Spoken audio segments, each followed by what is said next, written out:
اعوذ باللہ من الشیطان الرجیم بسم اللہ الرحمن الرحیم ورفعنا لک ذکر۔ عزیزان گرامی قدر، حافظ صاحب ابن حجر العسقلانی رحمہ اللہ صاحب فتح الباری علم حدیث کی منقبت، علم حدیث کی عظمت، علم حدیث کی بلندی اور بزرگی کا اظہار کرتے ہوئے ایک مقام پر کچھ اشعار نقل فرماتے ہیں۔ ان قیمتی اشعار میں سے ایک روح پرور شعر یہ بھی ہے: علم الحدیث اجل علم الدین وبہ روح المعرفۃ۔ امام معصوم فرماتے ہیں کہ دنیا میں بڑے بڑے علوم ہیں، طرح طرح کے علم ہیں، جن کو حاصل کرنے کے لیے لوگ رات دن ایک کیے ہوئے ہیں، ایڑی چوٹی کا زور لگا رہے ہیں کہ ہمیں ان علوم پر عبور حاصل ہو جائے۔ دنیا والے ہمیں ان علوم کا عالم کہیں، فاضل کہیں، ہم ڈاکٹرز بن جائیں، اسکالرز بن جائیں۔ وہ فرماتے ہیں یہ سارے علوم اپنی جگہ بجا ہے، ان کی افادیت سے انکار نہیں ہے، مگر دنیا کا جو سب سے اعلیٰ علم ہے، سب سے عرفہ علم ہے، سب سے اشرف علم ہے، سب سے عزت والا علم ہے، سب سے بزرگی والا علم ہے، وہ علم حدیث ہے۔ کیوں؟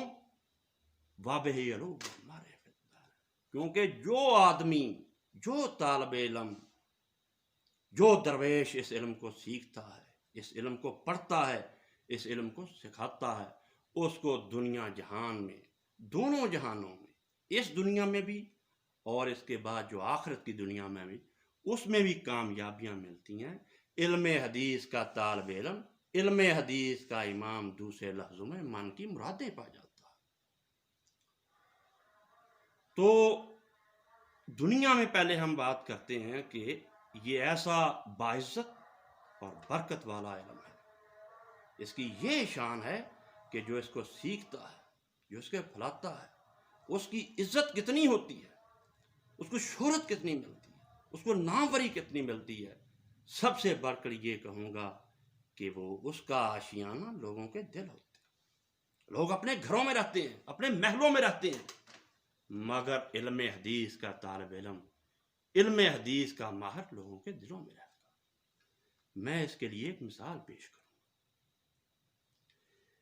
یہ اس وقت کی مثال ہے جب بصرہ اسلامی دنیا کا سب سے بڑا شہر تھا۔ بصرہ میں ایک شخص کی وفات ہو جاتی ہے۔ یہ وفات پانے والے، یہ دنیا کو سوگوار چھوڑ جانے والے علم حدیث کے امام جناب حضرت خواجہ حسن بصری ہیں۔ تو کیا ہوا جس دن وہ فوت ہوئے؟ مورخ حیرانگی کے عالم میں ششدر ہے، وہ حیران اور ششدر ہو کر ہمیں بتاتا ہے کہ جس دن حضرت خواجہ حسن بصری فوت ہوئے، اس دن بصرہ کی کسی بھی مسجد میں عصر کی اذان نہیں ہوئی، کیونکہ شہر کا ہر بالغ شخص ان کے جنازے میں چلا گیا۔ مقام فقر کتنا بلند شاہی سے، نظر کسی کی گدایا نہ ہو تو کیا کہے۔ ان کی حکومت، یعنی درویشوں کی حکومت، فقیروں کی حکومت، اللہ والوں کی حکومت، جس کا راج دلوں پر ہوتا ہے، ان کی حکومت سے فاش یہ رمز غریب، سلطنت اہل دل فقر ہے، شاہی نہیں۔ وہ تخت و تاج کے محتاج نہیں ہو۔ کیوں؟ ان کے آشیانہ، ان کا مسکن، ان کی رہائش گاہ لوگوں کے دل ہوئے تھے، ان کا ذکر لوگوں کی زبانوں پر ہوتا ہے، ان کا نام لوگوں کی دعاؤں میں ہوتا ہے۔ تو ایک مثال میں اور آپ کے سامنے پیش کروں گا تاکہ ہمیں پتہ چلے کہ یہ علم حدیث کیا ہے، اس کی کیا منقبت ہے، اس کی کیا عظمت ہے۔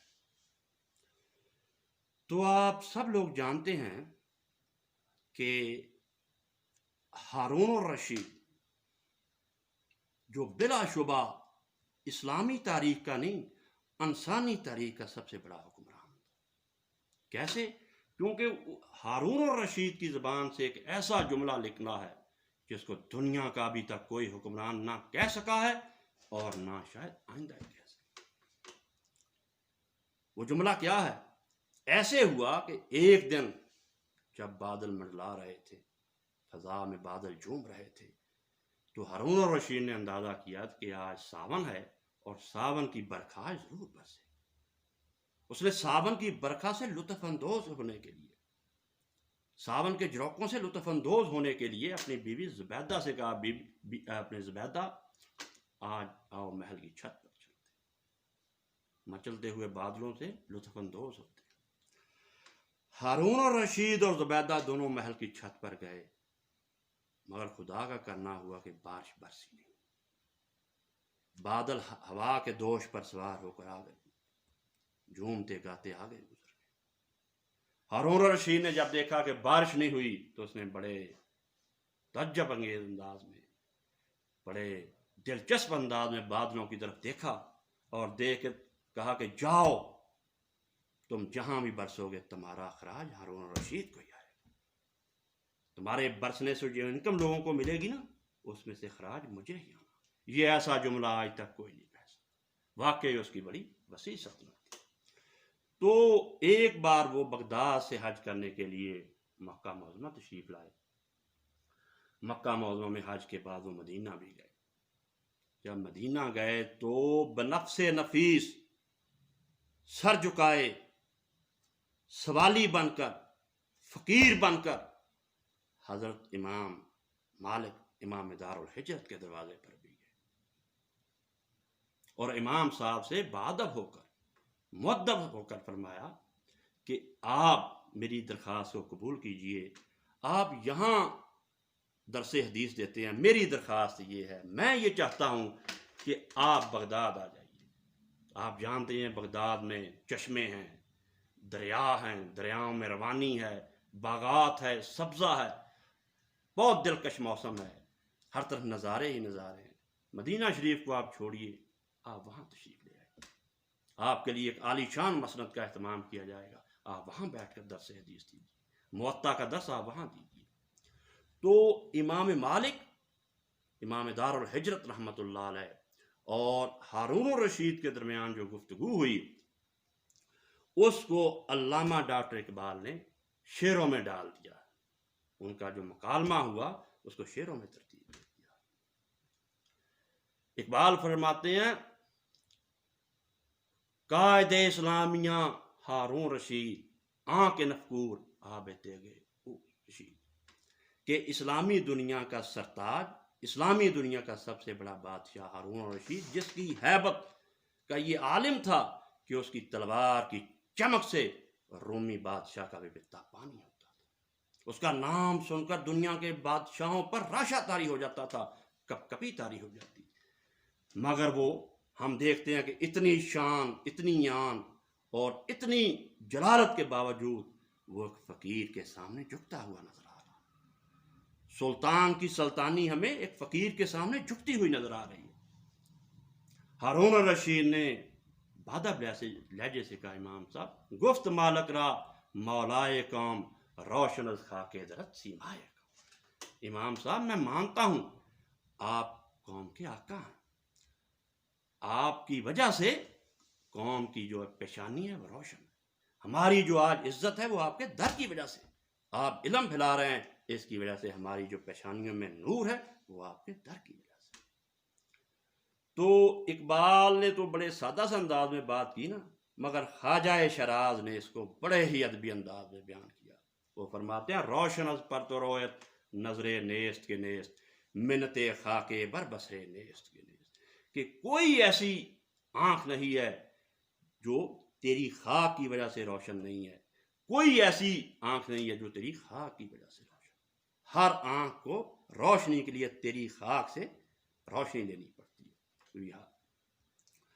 تو ہارون الرشید کی بات سن کر امام مالک رحمۃ اللہ علیہ نے فرمایا کہ ہارون تم ٹھیک کہتے ہو، گفت مالک مستفارا چاکرم نیست جو سدائے و اندر سے۔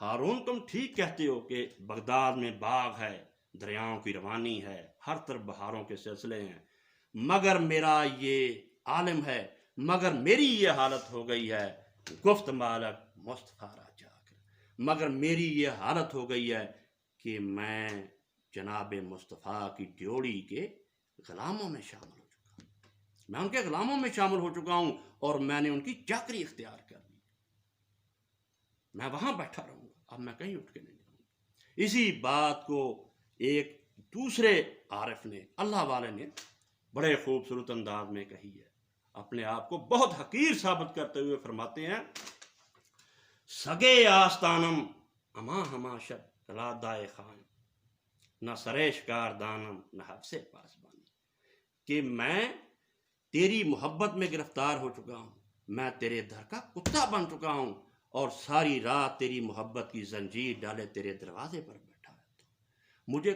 کسی چیز کی اب حوث نہیں ہے، مجھے کسی چیز کی خواہش نہیں ہے، نہ کھانے کی، نہ پینے کی، اور نہ کسی دولت مند کی چاکری کی۔ مجھے یہی کافی ہے کہ میں تیری دہلیز پر، تیری چوکھٹ پر سنگلی ڈالے بیٹھا رہتا ہوں۔ خوش زمزمائے خوشائے تنہائی خیشم، از خروش گلو بلبم خبرم نیز، میری دنیا میرے دل کے اندر، جو تنہائیوں میں بھی وہاں شور ہے، وہاں ہنگامہ ہے، ایک محفل رہتی ہے۔